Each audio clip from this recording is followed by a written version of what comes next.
ইতিহাসের সবচেয়ে বড় বিশ্বকাপের আমেজে কাঁপছে পুরো দেশ। চায়ের দোকান থেকে বিশ্ববিদ্যালয়ের ক্যাম্পাস, সবখানেই এই বিশ্বকাপ নিয়ে হচ্ছে আলোচনা। কার হাতে উঠবে সোনালি সেই ট্রফি? রোনালদো নাকি মেসি, নাকি শেষ বিশ্বকাপে অংশগ্রহণ করতে যাওয়া নেইমার বাজিমাত করবেন? তা নিয়ে সমর্থকদের মাঝে চলছে তর্ক বিতর্ক। সেই তর্ক বিতর্ক কিংবা বিশ্বকাপ নিয়ে সমর্থকদের প্রত্যাশা জানতে আমরা এসেছি বেসরকারি বিশ্ববিদ্যালয় নর্থ সাউথে।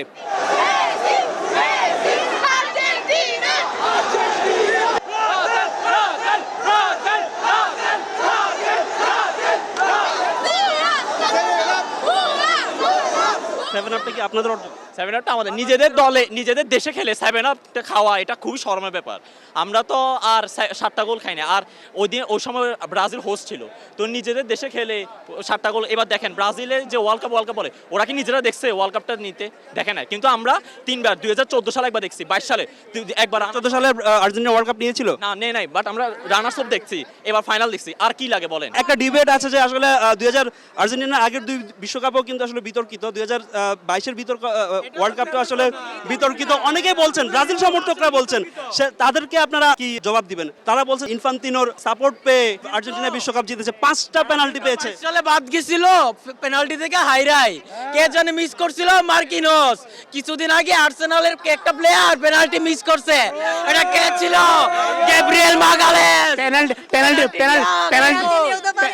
পেনাল্টি পাইতে হলো ডিবক্স পর্যন্ত যেতে হবে। ডিবক্স পর্যন্ত গেছে, পেনাল্টি একটা খেলার অংশ, পেনাল্টি জিতাও একটা খেলার অংশ।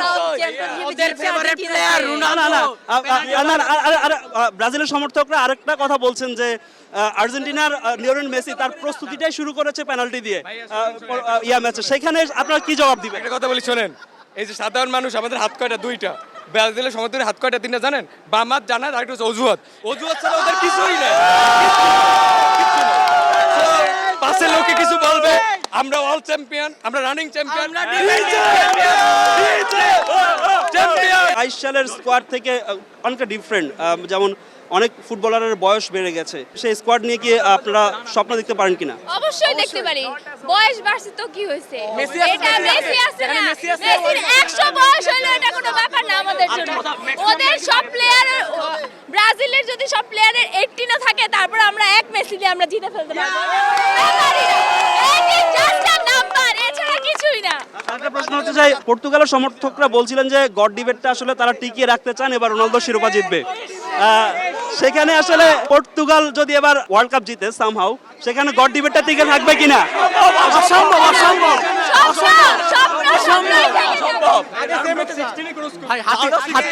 হাতির আকাশে উঠতে দেখছেন?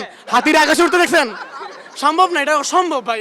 ওরা যায় না, ওরা ফাইনালে যায় নাই, ওরা আজ পর্যন্ত ফাইনালে যায় নাই, ওরা ফাইনাল খেলেনি, ফাইনালে যায় নাই, ওরা জিতবে কেমনে? ফাইনালে যায়নি এখন। আর আরেকটা প্রশ্ন করতে চাই, প্রথম ম্যাচে ব্রাজিলের মরক্কোর বিপক্ষে প্রথম ম্যাচ হারের পর ব্রাজিল কিন্তু বলছে যে আসলে ড্রয়ের পরে ব্রাজিলের সমর্থকরা বলছেন যে কার্লো আনচেলত্তির অধীনে বেশ কয়েকবার রিয়াল মাদ্রিদ কামব্যাক করেছে এবং কি ব্রাজিলও কামব্যাক করবে। সেখানে আপনাদের মতামতটা কি? ওইটা কমিটির টিম ছিল রিয়াল মাদ্রিদ, এটা কমিটির টিম না, পেনাল্টি দিব না, হইবে ওটা ব্রাজিলের কামব্যাক। তাহলে কি আর্জেন্টিনা কমিটির টিম? না, কমিটি তো হওয়া লাগবে না। আমরা যে মেসি আছে ওই খেলা জিতাই। ওখন নেইমারও নাই, ভিনিও নাই, রাফিনা সাথে খেলতে পারে। ব্রাজিলে ওদের দ্বারা হইব না। লাস্ট ম্যাচে, আচ্ছা আরেকটা প্রশ্ন, লাস্ট ম্যাচে রাফিনার খেলার পরে অনেকেই বলছেন যে আসলে রাফিনা গুপ্ত আর্জেন্টিনার, কারণ 3-4টা মিস করছে। এখানে অনেকে আছে, আমি জানি আর্জেন্টিনার সমর্থকরা মূলত বার্সেলোনাই সাপোর্ট করে। আপনারা কি বলবেন আসলে রাফিনার কামব্যাক দিবে? কিন্তু ওরা যে মাদ্রিদের সাপোর্টার আর রোনালদোর সাপোর্টার ওইটা আমরা জানি। ব্রাজিলের শুধু সাপোর্ট করে একমাত্র রোনালদোর জন্য আর নেইমারের জন্য। নেইমার নাই, ওরা শেষ। আরেকটা প্রশ্ন, আসলে আমরা দেখেছি যে এবার ব্রাজিলের অনেক সমর্থক পর্তুগাল সাপোর্ট করতেছে। ওরা জামাতের এনসিপির মতো জোট পাচ্ছে। না, তারা কি বিয়ে করেছে ব্রাজিলকে, এমন কি ঘর করছে পর্তুগালের, এমন কিছু? ভাই পরকিয়া করতেছে ভাই, ওরা গুপ্ত, আসল গুপ্ত। পর্তুগিজ ওরা তো জন্মের পর কাপই দেখে নাই, তাই দুইজনের থেকে ডাবল টাইমিং করতেছে ওরা ভাই। ভাই রোনালদো এতটাই সেলফিশ খেলে ওর নিজের প্লেয়ার নিজেদের পাস দেয় না। ভাই আগে ব্রাজিল কোয়ার্টার ক্লিয়ার করুক, তারপর খেলা হবে। আসো খেলবো, ফাইনাল খেলুক ভাই, আগে ফাইনাল খেলুক। রোনালদো মেইনলি পর্তুগালের জাতির পিতা। ব্রাজিলের আর্জেন্টিনা আচ্ছা, আমরা আরেকজনকে পেয়েছি আসলে।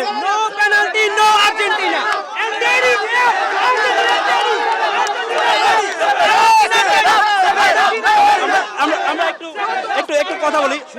ফান ফ্যাক্ট কি জানেন, জার্মানির কাছে জার্মানি থেকে দুই দলই হাম্বল হচ্ছে 14 সালে, একজন গেছে 7 আপ আর একজন গেছে ফাইনালে মারা, এরপরও ভাই লাভালাভি করতেছে।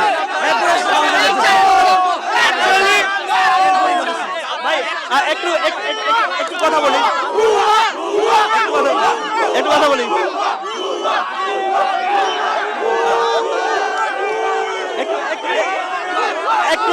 একটু কথা বলি।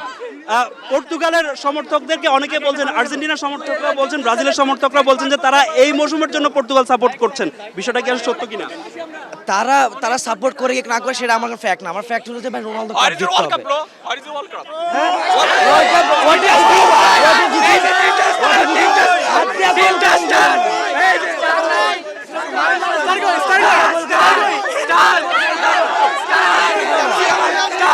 সমস্যা নেই, শুনেন, এদেরকে হাম্বল করবো, এদেরকে হাম্বল করবো। এবার ওয়ার্ল্ড কাপে দেখবে, এবার ওয়ার্ল্ড কাপে দেখবে।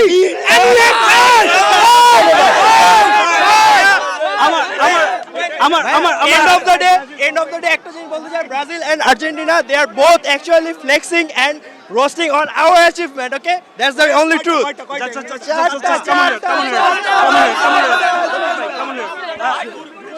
আসলে আমি একটু ভাইয়ের সাথে একটু কথা বলতে চাই। দুইটা অর্জনই কিন্তু আসলে আপনাদের। Yes, actually আমি এটাই বলতে চাই। সেখানে আসলে গতকালকের অর্জন, আপনাদের অর্জনটা নিয়ে আসলে আমরা দেখছিলাম যে Actually গতকালকে যে অর্জনটা, তো একটা স্পেসিফিক টিম আছে, they are actually getting too much flashbacks, okay? যে কালকে যে আমাদের অ্যাচিভমেন্টটা 7-1 and history always repeats, we know that, and history আবারও 12 বছর পর again history repeat করছে, and ইনশাআল্লাহ সামনে আবারও করবে, আমরা দূর যতটুকু দেখতে পাচ্ছি। And তার অবশ্যই না, গ্রুপ স্টেজে জার্মানি যেরকম একটা স্টার্টিং এ আসছে এবার, সো ইনশাআল্লাহ উই আর হোপফুল যে সামনে এবারও 2014 রিপিট হবে। আই এম টেলিং এভরিওয়ান যে 2014 এগেইন রিপিট হচ্ছে।